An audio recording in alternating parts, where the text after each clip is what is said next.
Joanna. Welcome to my channel. This is my 28th video. Today I'm going to review 4 books, 3 fiction, 1 nonfiction. Let's get started. My first novel is The Wayward Girls by Susan Wiggs. The theme in this novel is a bit dark. It's about the church and its institutional abuses. And there's a timeline here, but it begins in the 1970s. So it's peppered with political views like Vietnam, the growing rights of women, race, etc. And we also get a little bit of the music scene in this novel. So it starts with the main character, Marion. She narrates the story as a 15-year-old girl, and by no fault of her own, she ends up at the Good Shepherd Institute, run by cruel nuns. There she meets a band of innocent girls like herself, and then we read the day-to-day horrible injustices inflicted on these girls. And that kind of shared experience brings a very, very close sisterhood in the first part of the book. The second part of the book, we find that the girls have aged and they have found new pathways, built new families, even professions, but it doesn't seem to matter how much they've accomplished or how old they have gotten. Their past is never far behind. So in order to help them come to terms with their past, they decide to revisit it and expose the atrocities that went on in that Good Shepherd home to the public. The book did keep my interest. I wanted to know about the girls and how they were able to survive such a childhood. The culture back then was to keep quiet, to keep secrets, to revere and respect the church. And I know this is a fictional book, but we are familiar with these happenings. And so this book just reminds us that, exposure is good. And that is the only way to bring justice and at least a peace of mind to those who have suffered it. And for it to, discontinue in the future. It's a provocative novel. I'm going to stretch this one out to 3.5 stars. Novel number 2, Run for the Hills by Kevin Wilson. This is kind of a fun novel. The narrator introduces the main character, Madeline Hill, Maid for short. Her dad left her and her mother about 20 years ago. So the two of them have been living on a farm very successfully thanks to Maid. And then one day she gets a visit from Reuben, Rue for short, who introduces himself as her half-brother. So Reuben informs Maid that his dad, who is also her dad, left his mom and him 30 years ago. So Maid also learns that there's other brothers and sisters and other families that his dad left behind as well. So now Maid has instantly acquired 3 new siblings of different ages. What happens is the two, Reuben and Maid, they venture off to go find their other siblings, and then all the siblings join together in hopes of eventually finding their estranged dad and confronting him and demanding an explanation, for why he abandoned them. So the author takes us on their journey, and we learn about each sibling and how their father's presence and absence affected their lives. It's kind of depressing, but the characters are interesting and likable. I was very sympathetic toward them. I appreciated their mothers, though, taking responsibility for their child. That was a nice part of the relationships. The father, however, repulsed me. I couldn't get past his self-centeredness, his self-indulgence. He treated his children like puppies. He makes them, teaches them a little something, and then gives them away. Honestly, no child deserves such a pathetic human being as a father as this author created. I read the author's prose easily off the page, but I was almost disgusted with the storyline.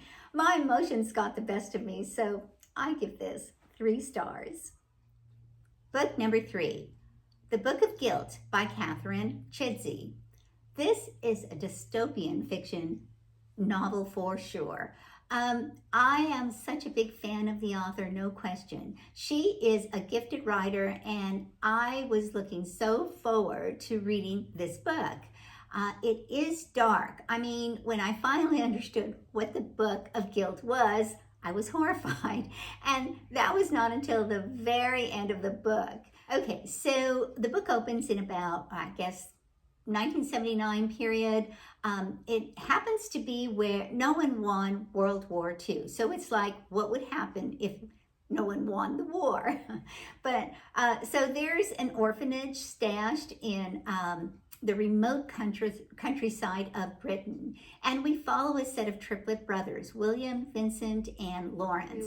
They're identical triplets, but with very different personalities. So, and the story is told in the voice of the 13-year-old Vincent. And their upbringing consisted of 3 mothers, Sister Morning, Sister Afternoon, and Sister Night. They grow up in isolation, very socially inept and very awkward. So these 3 triplets are being medicated daily for some mysterious virus that's out there. They experience, parallel things to Nazi experiments, with children back then. It was bizarre. The author then shifts to the Little family. Nancy Little is an only child living with her, cloyingly very protective parents, it seems. So Nancy, she's never allowed to go outside, not allowed to have friends or visitors, etc. And then we learn that Nancy is stuffed away in a closet in the home. It's very weird, very mysterious.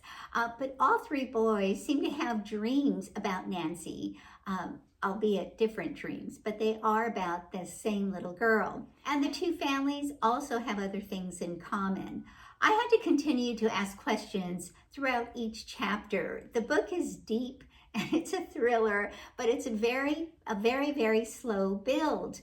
So slow that it kind of loses its continuity. Well, it did for me. People will either love this novel or they won't.